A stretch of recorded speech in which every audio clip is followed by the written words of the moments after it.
ya seperti yang aku bilang tadi, di match terakhir ada Onyx Philippines juga. Betul, buset deh kalau 2 Filipin juga di 0-1. Wow. Itu loh yang tidak bisa ditebak-tebak. Ayo dah gitu ya. Asli ini ya sistem eliminasinya lebih menarik sih menurutku. Ya. Karena yang pertama, ini yang kalahnya ini bener-bener bukan yang kayak oh kemarin kita habis kalah karena kita emang kita kurang gitu loh tim. Bukan. Ini tim-tim yang diunggulkan loh. Rata-rata malah masuk ke sana. Ngumpul semua ya. Ngumpul semua. Udah mulai kumpul nih. Sisa 2 pertandingan lagi teman-teman. Sisa 2 kandidat lagi nih.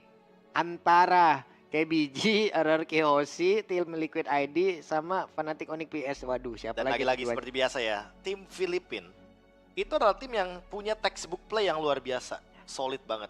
Tapi ketika ada chaos gameplay, ya inilah yang terjadi. Nyari kan? Lembar berapa tadi kalau chaos? Chaos nggak ada.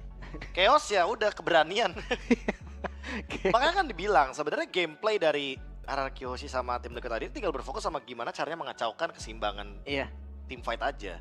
Dan itu udah ditunjukkan sama Falcons Esports dengan sangat amat luar biasa sebenarnya. Oke, kalau begitu sekarang waktunya kita akan mendengar bagaimana interview bersama dengan pemenang. Let's go.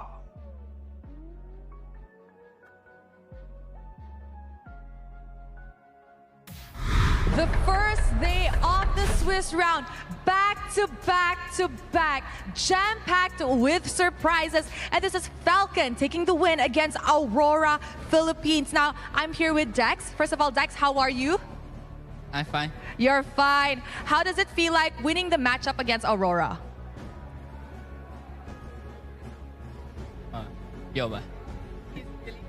He's really happy. Now, as we all know, Aurora is actually a fan favorite, right? Did it give you guys extra pressure or did you feel scared knowing that your first round of the Swiss stage is going up against Aurora?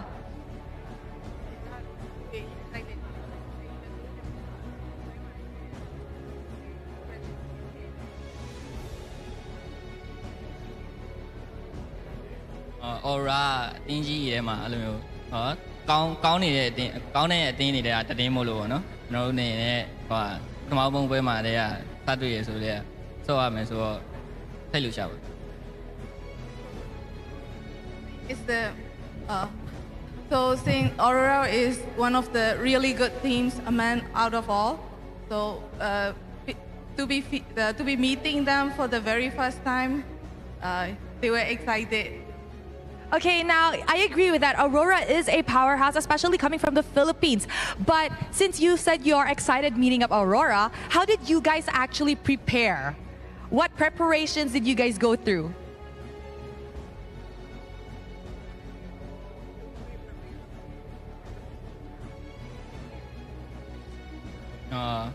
Screen တွေတပွဲကြီးချင်းစီတိုင်းကို focus ပြီးတော့ 100% အပြည့် train ခဲ့ Aura တော့ပြင်ဆင်ပြီးတော့ So they really play screening stage and train 100% to meet Aurora team. Okay, I like that. They're giving respect to Aurora. Now, it's been a while since Myanmar has actually won a match against the Philippines, with the last time being in around M4, if I'm not mistaken. So that is around 2 years. What does it mean getting this win against Aurora, and how does it improve or help you guys with your momentum in the upcoming Swiss stages?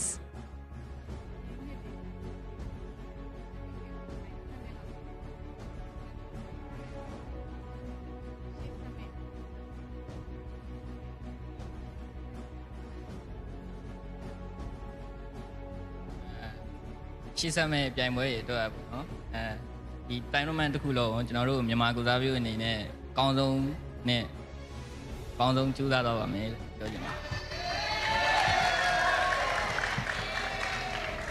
So for the moving forward for the games ahead, as a Myanmar team, as a Myanmar representative, we will be playing the best. We will be playing the hardest for moving forward. All right, now as we can see, Falcon is definitely putting their best and is making sure they're playing greater than ever. Thank you very much, Dax. And with that, let us throw it back to the panel to break down what happened in this game between Falcon and Aurora MLBB. Anak muda yang begitu membanggakan seperti Ya kan dibilang ada beberapa tipe orang, 2 tipe ya tadi kita bilang ya. Ya. Yang mungkin waktu pertama kali di M series dia geter, nervous. Tapi ada juga yang satu tuh nothing tulus gitu loh. Ya udah, pertama kali kan belum pernah juga. Tabrak beneran. Bener Pak. Tabrak aja lah dulu. Ya kan jadi Tenang aja Bang, tenang aja Bang. yang aku bilang, memang masih berada di ronde 1, tapi ronde 1 juga menentukan loh teman-teman. Jangan salah. Karena memang nyawanya cuma ada 3 kali kekalahan dan 3 kemenangan aja. Betul. Kalau ternyata lebih daripada itu ya udah tinggal dipilih menang apa kalah, sok mau tuh. Maaf lahir dan batin dah. Maaf lahir dan batin kalau gitu ya. Tapi emang bener-bener ya yang bisa gua lihat dari Falcon tadi di game ini ya. Bagaimana zoningnya mereka, Prof. Oke. Itu rapet banget. Iya, mereka Rapet banget. nggak ngelepasin zoningnya sama sekali kan. Iya. Karena emang kalau kita lihat dari apa ya, mungkin satu-satu sih kita ngebahasnya atau ngebedahnya mungkin pondasinya dulu nih kayak item dan segala macamnya itu kayaknya nggak ada yang bener-bener something gitu loh, kecuali yang tadi mungkin sempat kita mention kayak Blade Armor ini harus buru-buru banget karena lawannya adalah Moskov. Ya terbukti Moskovnya nggak bisa main front to back, Papulung. Hilda lewat dilemparin tombak sama Moskovnya sendiri yang menerima damage yang tinggi kan. Nah tapi ini dia yang sempat aku mention sebelumnya, bahwa untuk sekarang tuh Moskov emang nggak tahu kenapa ya Pak, semenjak ada Malefic Gun dia tuh lebih butuh item kayak Husklaw. Dan kayaknya emang marksman dengan critical damage itu akan naik pelan-pelan karena memang pada dasarnya dengan kehadiran dari Malefic Gun, positioning tuh lebih lebih penting daripada segalanya untuk para marksman. Kayak gitu sih lebih tepatnya. Itu dia ya. Tadi dengan deretan item yang udah bisa kalian lihat nih teman-teman ya, dari Bruno sendiri juga udah komplit banget kayak gitu. Siapa coba yang mau mendekat sekarang? Jadi belum lagi dengan adanya pergerakan di Zuxin, sekalinya Zuxin lepas nih kayak gini tuh impactnya. Ya, makanya repot ya. Repot. Makanya ini Zuxin perlu banget di ban sih. Tapi kayaknya dari Falcon System juga kayak ngelepasin banyak banget hero Roranya terutama.